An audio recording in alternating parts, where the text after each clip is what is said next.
Time now for Kara's Cures. You know, it is no secret that life does not always go as planned, right? But what if instead of changing your circumstances, you focused on growing with them instead? Yeah, easier said than done. Oh, so much easier said than done. That's why I really love this topic, and we're talking about bloom where you're planted. How do we do that? And joining us to talk all about this is inspirational life coach, educator, and speaker Diane Lang, who actually teaches how to do this in many of her classes and books. So thanks for being with us, Diane.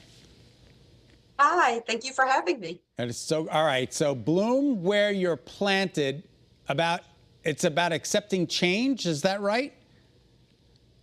So when we're thinking about blooming where we're planted, it is about accepting where we are at the moment. Okay. Knowing that even though we're here today doesn't mean we'll be there tomorrow, because life is always changing, because change is the only constant, but accepting where we are at the moment and embracing the change that will come. Yeah, you know, I think content is something that I would have to work on. I consider myself, I'm definitely much more of a go-getter and drive, and like you want to make something happen, and you're like, I'm going to will it to happen.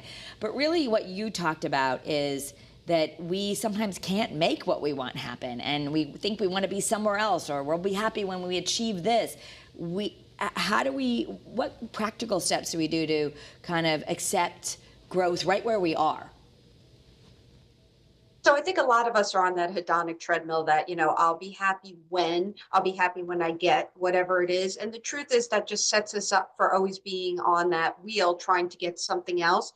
If we accept where we are, and again, acceptance doesn't mean giving up or quitting. It's just saying, okay, this is where I am at the moment. And a lot of times we can't change that. It could be an injury, it could be an illness, a loss. Sometimes there's things we just can't do. So acceptance literally removes the stress because we stop the resistance. We stop fighting, trying to change things we have no control over. So accept and then work on things that you can change, not what you can't. If you stay focused on trying to change things that you have no control over, it's going to be really frustrating. And remember, you can only control yourself. So if you're trying to change or control others, you're setting yourself up for failure. Isn't that the truth? All right, so there are going to be setbacks, there are going to be mistakes, there are going to be failures. Absolutely.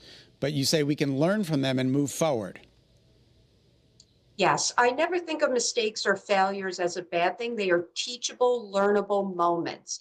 You want to know that having a setback, a mistake, or failure, if you're human, it's part of the process, but you can learn from them. So it's asking yourself some questions. What did I learn about myself? What did I learn about the situation? How can I change and grow with the information I have now? So using that setback or failure as more of a feedback or information to learn and grow and make changes moving forward. So always think of it as a teachable, learnable moment. Instead of beating yourself up like I failed or I didn't make it happen or whatever I didn't expect happened, you're saying kind of just embrace that. And then one of the things that's interesting is you talk about defining happiness. Sometimes when we define it and visualize our next chapter, as you say, we can realize that maybe we've done a little better job than we're giving ourselves credit for. You know, I really love this one exercise. We call it the stick figure exercise, where you put a picture of yourself or draw a stick figure, and you actually look at the holistic picture of yourself. Put down all of your strengths, all your quality traits on one side. On the other side, put all your accomplishments, what you've accomplished throughout your whole life. And then on the bottom, put down all the roles you play: mom, dad, brother, sister, veteran, vegetarian, political activist, whatever you do. And it shows you a holistic picture of who you are.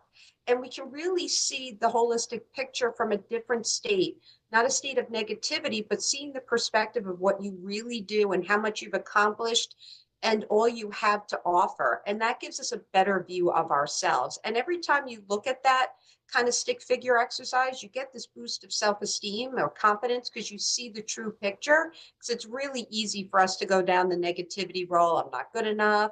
I haven't done enough. I failed too many times, instead of looking at it and go, wow, look at how much I've accomplished. Look how much I do. Look what I have to offer. And that's really important. Diane, we only have about a minute, but a lot of people are not happy with where they're planted. They don't want to bloom there. Yes. What do you tell them?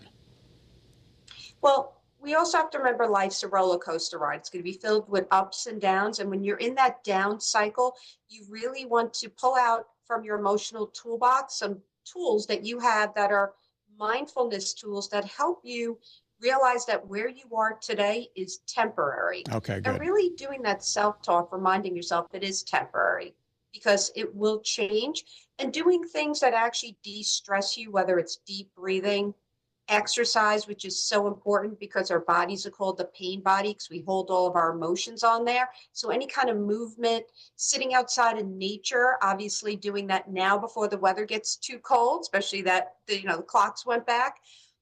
Any kind of journal writing, meditation, taking a yoga class, all of those mindfulness techniques help us get back to the moment, get out of the past or future where we stay anxious and stressed, and help us relax and see things from the bigger picture, knowing this is temporary. I love the idea. We got to give ourselves credit for how far we've come. It doesn't mean we're at the end of the road, but maybe a little patience and grace. We're going to talk more about it on Kara's Cures, and if you want Diane's books, it's available on Amazon, dianelang.org, and you can follow her at Diane Lang Coaching as well. Diane, I'll see you on the podcast in a moment. Thanks, Diane.